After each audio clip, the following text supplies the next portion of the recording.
I was reading a lecture by Professor Larry Hurtado at Edinburgh University, and he writes, Christianity effectively erased the double standard.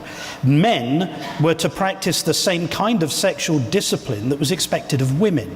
The moral quality of the Christian life for both men and women was to shine in the culture.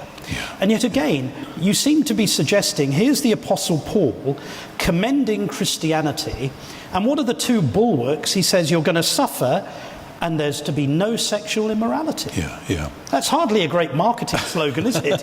No, and although I think this may be one of the reasons why, as Rodney Stark argues in his book, The Rise of Christianity, why a lot of women found Christianity very attractive, because instead of being abused and exploited, this was a new world in which they were valued and cherished, and in which men behaved themselves, supposedly. Now, of course, the church had failings and then and now. You see it in 1 Corinthians.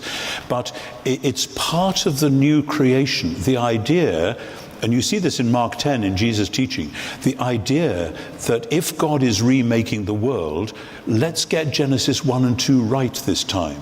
And that means, you know, the standards of marriage which are there in the Jewish world and which are now an innovation in the pagan world. I mean, I forget who it was, some classical writer, some modern writer about the classics I was reading, who said that basically in the ancient pagan world, for a man, Larry's point, you just had as much sex as you could, and the only thing that was stopping you was kind of jealous husbands or whoever, that otherwise it was open season.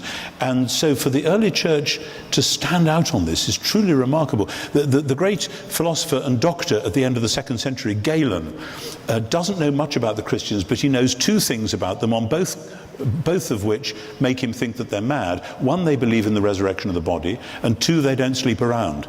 Wouldn't it be nice if the church was known for that today? In both cases, this is a valuation of the goodness of creation. It's a celebration of what it means to be made in the image of God, made with bodies that are to be redeemed and therefore are to be valued, instead of being treated as trivial toys.